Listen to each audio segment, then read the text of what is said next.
namanya sate serpeh. Sate serpeh ini beda sama sate pada umumnya, fams. Kalau biasanya warna sate kecoklatan dan disajikan dengan saus kacang dan kecap manis, sate ini beda. Sate serpeh bumbunya berwarna merah kekuningan, bersantan dan lebih encer daripada bumbu sate pada umumnya. Rasa yang dimiliki sate ini juga cenderung manis, tapi juga ada sensasi rasa pedas dan gurihnya. Beda jauh deh sama rasa sate yang pakai bumbu kacang ataupun bumbu kecap. Campuran bumbu yang berwarna kemerahan ini dikenal juga dengan sebutan serpeh, fam. Hal inilah yang membuat masakan sate ini disebut sate serpeh. Penasaran sama cara bikinnya? Langsung aja yuk. Bahannya udah siap nih. For your info nih, fams, makanan yang menyandang peringkat ke-14 sebagai makanan terlezat di dunia ini awalnya muncul di sekitar Pulau Jawa pada abad ke-19. Konon sebelum makanan sate ini ada, masyarakat Indonesia memasak daging dengan cara direbus loh. Tapi setelah mengenal makanan kebab yang merupakan masakan khas dari Timur Tengah, masyarakat Indonesia pun mulai mengolah daging dengan cara dibakar. Dari sinilah awal mula munculnya sate sebagai makanan favorit masyarakat Indonesia. Kata sate sendiri konon berasal dari bahasa Tamil, catai atau yang berarti daging. Fams, ada cerita unik mengenai sate dengan Presiden pertama Republik Indonesia loh.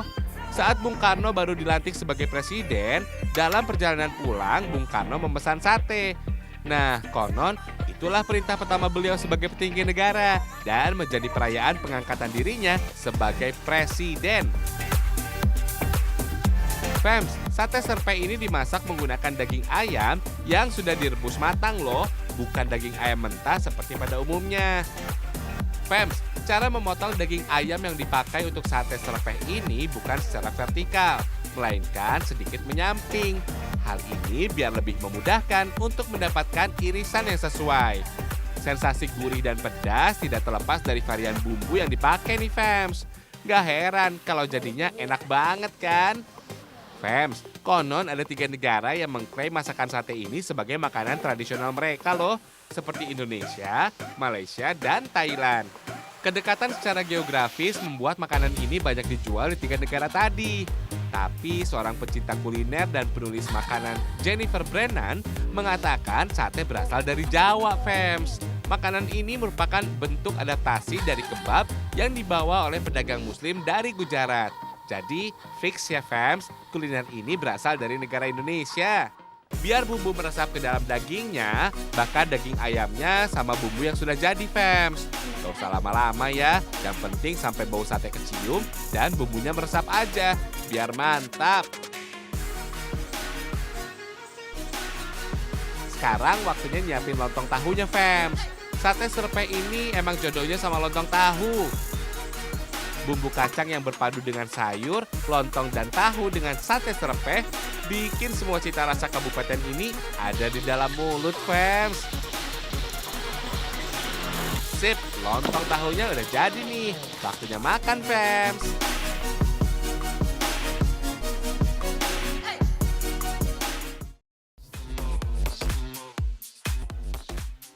Sate Blater adalah kuliner khas dari Desa Blater, Kecamatan Kalimana, Kabupaten Purbalingga. Sate Blater berbahan daging ayam dengan bumbu kacang. Meski terlihat sama seperti sate Madura, tapi cara mengolahnya beda kok, fams. Ayam dipotong menjadi beberapa bagian dulu ya. Kemudian pisahkan jeroan, kulit, dan daging ayam. Untuk sate Blater biasanya hanya pakai dagingnya aja ya, fams. Kemudian daging dibersihkan dari sisa lendir yang menempel. Selanjutnya, rebus ayam yang sudah dikuliti dalam air mendidih. Rebusnya nggak perlu waktu lama, fams. Cuma dicelup-celup aja beberapa detik sampai bagian luar daging ayam berwarna putih. Lalu masukkan ke dalam air dingin. Tujuannya sih untuk menghilangkan lendir yang mungkin masih tersisa ya, fams. Terus pisahkan daging dari tulangnya. Iris-iris tipis daging ayam kayak gini ya, fams. Wih, tajam banget nih pisaunya. Hati-hati ya, jangan sampai tangan tergores pisau. Nah, ini yang membedakan sate Blater dengan sate Madura, fams. Setelah diiris-iris, daging ayam ditambahkan dengan bumbu. Aduk sampai rata deh. Fams, bumbu campuran ini sebagian besar adalah gula merah yang dihaluskan dengan bumbu rempah seperti bawang, kunyit, dan lainnya. Kemudian diamkan daging sampai bumbu meresap. Sedangkan sate Madura daging ayam diberi kecap, lalu bakar fams. Kemudian daging ditusuk-tusuk fams. Dulu sih sate ditusuk dengan lidi dari pohon kelapa. Karena semakin sulit, kurang kuat dan mudah terbakar, kini daging ditusuk-tusuk dengan penusuk sate dari bambu. Baru deh bakar satenya. Di sini sate nggak dibakar dadakan kayak sate kebanyakan. Setelah ditusuk, sate baru boleh dibakar. Katanya fams, proses pengolahannya yang cukup panjang membuat sate blater bisa bertahan sampai 3 hari. Kalau udah dibakar gini, daging sate bisa langsung dimakan fams. Tanpa bumbu kacang juga udah enak tuh, soalnya daging kambing sudah direndam bumbu. Untuk sambal kacangnya juga agak berbeda. Kalau sate Madura biasa pakai bumbu kacang yang masak, sate blater enggak fams. Kacang, gula merah, dan bumbu tambahan lainnya cuma ditumbuk sampai halus. Kalau mau dimakan, bumbu tinggal diseduh pakai air panas. Sekilas bumbu kacangnya mirip kayak sambal pecel fams. Hehehe. Untuk menikmati sate blater yang asli, kita bisa datang ke desanya fams. Tapi warung sate ini juga sudah berjualan di beberapa daerah pusat kota Purbalingga. Kebanyakan penjual sate blater di desa Blater rata-rata dijajakan secara keliling dari siang sampai malam hari.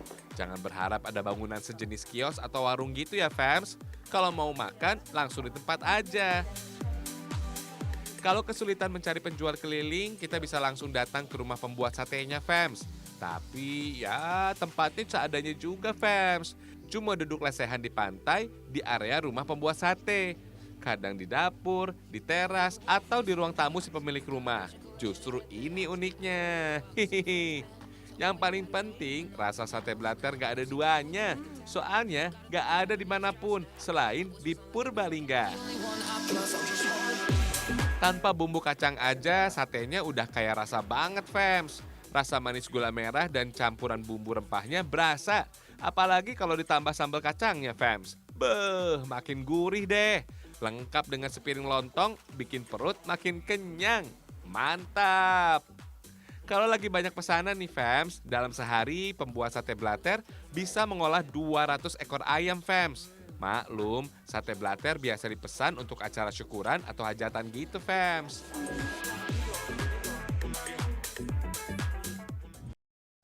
Emprit juga dikenal dengan nama burung pipit fams. Burung emprit dianggap hama karena sering memangsa dan merusak padi di sawah. Alasan inilah warga setempat membuat kuliner sate emprit dan krengsengan. Kita buat bumbu sate emprit dulu ya fams. Ada bawang putih, asam jawa, dan gula merah. Ulek sampai halus. Dan beri tambahan asam dan gula merah. Beri air secukupnya dan aduk sampai tercampur rata. Rendam daging burung emprit sekitar 5 menit. Lalu tusuk-tusuk deh. Satu tusuk sate berisi 2 buah daging emprit fams. Untuk satu porsinya berisi 10 tusuk sate. Celupkan sate emprit ke dalam air jus nanas supaya tekstur dagingnya lebih empuk. Sebelum dibakar, sate emprit kembali dicelupkan ke dalam bumbu kacang dan kecap fams. Langsung bakar deh. Bolak-balik daging sate supaya gak gosong ya. Kalau sudah setengah matang, masukkan kembali sate ke dalam bumbu kacang tadi supaya bumbu lebih meresap ke dalam daging. Bakar sampai matang deh. Fams, krengsengan daging emprit dibuat dengan aneka bumbu. Ada daun bawang, nanas, jahe, dan daging emprit yang sudah diungkep. Tumis daun bawang sampai harum, masukkan nanas dan jahe. Oseng-oseng, tambahkan burung emprit, merica, gula, dan garam. Kalau sudah diaduk rata, beri sambal dan kecap manis. Masak sampai mendidih dan daging burung emprit empuk. Angkat dan sajikan. Fams, satu porsi sate emprit dibanderol dengan harga Rp22.000. Sementara krengsengan hanya Rp13.000. Soal rasa jangan ditanya, tekstur daging burung emprit garing fams, kriuk-kriuk gitu. Kalau krengsengan sih tekstur dagingnya mirip ampela ayam, unik pokoknya. Daging burung emprit dipercaya bisa menyembuhkan lemah jantung serta menambah stamina tubuh. Wah, cocok dong disantap setelah muter-muter desa wisata, bikin semangat lagi.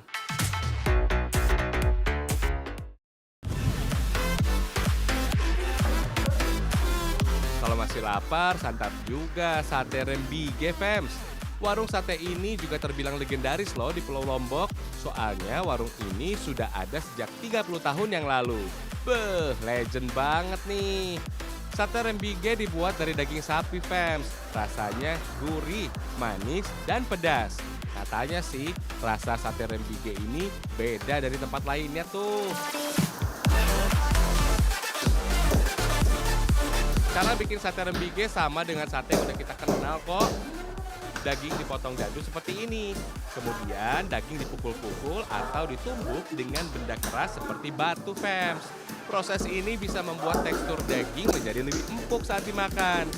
Fams, daging sate rembige yang dipakai adalah jenis sapi jantan. Bagian daging yang digunakan adalah lulur atau pundak kelas 1. Daging ini memiliki kualitas daging terbaik tanpa lemak. Katanya sih, jenis sapi ini bisa menghasilkan tekstur sate lebih licin dan bumbu mudah meresap ke dalam daging. Kalau bumbunya sih biasa ada di rumah ya. Semua bumbu di blender sampai halus. Bagi yang suka pedas, jumlah cabai bisa ditambah lebih banyak kok. Bumbu ini juga banyak khasiatnya loh. Misalnya bawang yang bisa menurunkan resiko stroke dan meningkatkan fungsi ginjal. Sedangkan bawang putih bisa menurunkan kadar kolesterol jahat di dalam tubuh. Untuk menambah cita rasa manis sate rembige, jangan lupa masukin gula merah yang udah dihancurkan, fams. Baru deh masukin terasi. Kalau udah halus, tambahkan jeruk nipis supaya rasanya segar. Sekarang campur bumbu dengan potongan daging. Just for information, fams, masak makanan Indonesia biasanya memakai 3 jenis bumbu utama. Ada bumbu merah, bumbu putih, dan bumbu kuning. Biasanya takaran ketiga bumbu ini adalah 100% cabai merah, 50% bawang merah, dan 25% bawang putih. Walaupun kelihatan sederhana, bumbu ini dijamin bisa membuat nikmat segala jenis masakan khas Indonesia. Kalau udah rata, diamkan selama 2 jam, biar bumbu bisa meresap sempurna ke dalam daging. Baru deh daging ditusuk dengan tusukan sate, lalu bakar sampai dagingnya matang. Berdasarkan sejarah, sate rembige sudah ada sejak kerajaan Pejanggik. Dia tinggal di wilayah Rembige dan dikenal sangat ahli membuat sate ini. Kemudian keahliannya ini diwariskan secara turun-temurun ke generasi penerusnya. Kalau sekarang keahlian meracik sate rembige bukan hanya dimiliki keluarga kerajaan saja. Warga desa Rembige juga ahli membuat sate rembige ini, fams. Sate rembige khas Pulau Lomboknya udah jadi nih. Selamat makan, fams.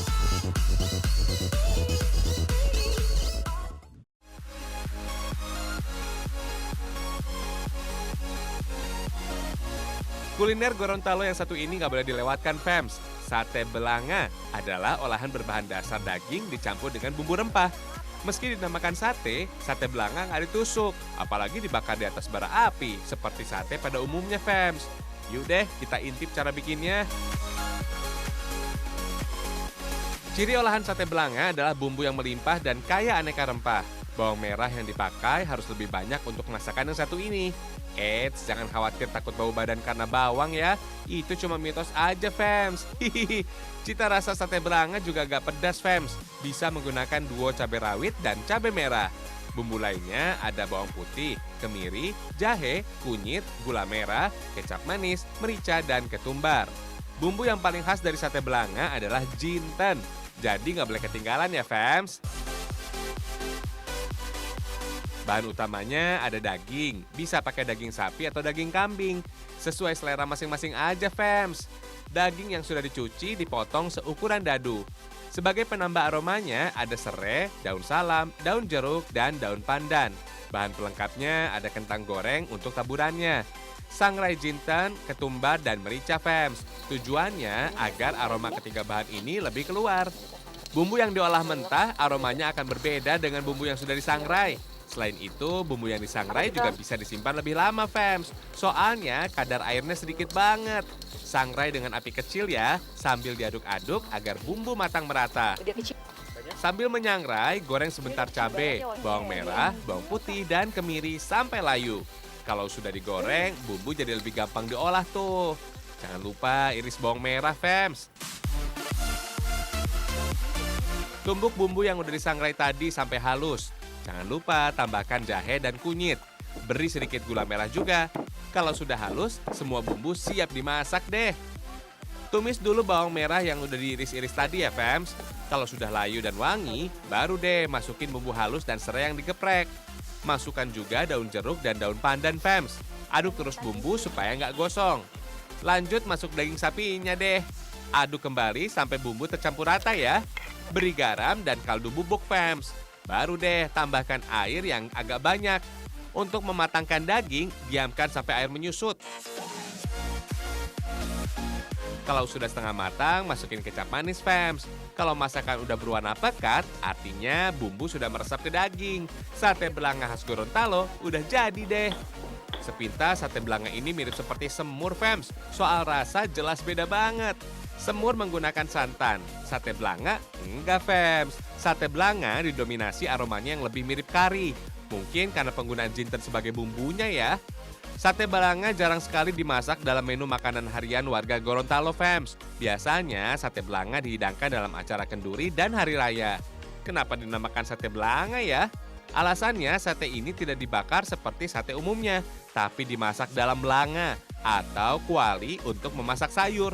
Begitu loh, Fems. Hihihi.